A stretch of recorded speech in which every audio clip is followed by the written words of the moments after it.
ভিডিঅ'টোৰ যোগেদি দিব বিচাৰিছোঁ LPPৰ 5550টা পদৰ ফাইনাল মেৰিট লিষ্টৰ আপডেট। ইতিমধ্যে গ্ৰেজুৱেট আৰু পোষ্ট গ্ৰেজুৱেটৰ ফাইনাল মেৰিট লিষ্ট অহা 17 অক্টোবৰ তাৰিখে প্ৰকাশ পাব। ইতিমধ্যে নটিফিকেশ্যন প্ৰকাশ পাইছে আৰু মোৰ আগৰ এটা ভিডিঅ'ত মুখ্যমন্ত্ৰীয়ে উল্লেখ কৰা ফেচবুক পেজত ঘোষণা কৰা মই সেই সম্পৰ্কে বাতৰি সম্পৰ্কে ভিডিঅ' প্ৰস্তুত কৰিছিলোঁ। আৰু যেহেতু এইবাৰ গ্ৰেজুৱেট আৰু পোষ্ট গ্ৰেজুৱেটৰ পিছতে অৰ্থাৎ উদ্দেল ছিষ্টেম দিয়া হৈছে, ডাবল পষ্টিং যাতে নহয়, সেই হিচাপত গ্ৰেজুৱেট আৰু পোষ্ট গ্ৰেজুৱেটৰ পিছতে LPPৰ মেৰিট লিষ্ট প্ৰকাশ পাব বুলি ঘোষণা কৰিছিলে।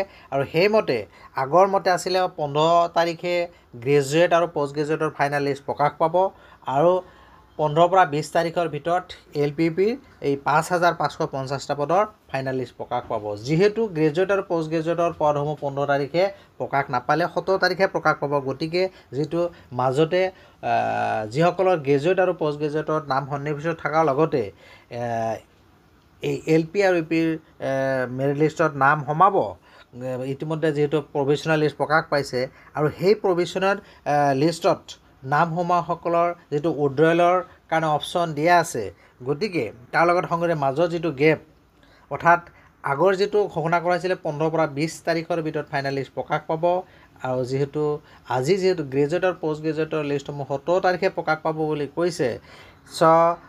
শিক্ষামন্ত্ৰীয়ে ইয়াৰ লগত তেখেতে উল্লেখ কৰিছে যে ইয়াতে চাওক, after publishing the result of graduate আৰু post graduate the result of LP UP teachers will be declared within 25th October। অৰ্থাৎ এতিয়া 5 দিন এক্সটেনশ্যন কৰা হৈছে, যিহেতু 15 পৰা 20 তাৰিখৰ ভিতৰত প্ৰকাশ পাব বুলি কৈছিলে আৰু যিহেতু গ্ৰেজুৱেট আৰু পোষ্ট গ্ৰেজুৱেটৰ 17 অক্টোবৰ তাৰিখে প্ৰকাশ পাব, তাৰ লগত সংগতি ৰাখি ইয়াতে আজি এইখিনি কথা উল্লেখ কৰিছে যে 25 অক্টোবৰ তাৰিখৰ ভিতৰত LPPৰ ফাইনেল লিষ্ট প্ৰকাশ পাব।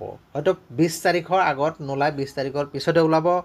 মোৰ এই ভিডিঅ'টোৰ যোগেদি গুৰুত্বপূৰ্ণ আপডেটটো জনালোঁ। ভাল লাগিলে লাইক আৰু শ্বেয়াৰ কৰিব আৰু এনেকুৱা ধৰণৰ গুৰুত্বপূৰ্ণ বাতৰিৰ বাবে যিসকলে চেনেলটো ছাবস্ক্ৰাইব কৰা নাই, চেনেলটো ছাবস্ক্ৰাইব কৰি নটিফিকেশ্যন বেলটো অল কৰি দিব। Thank U.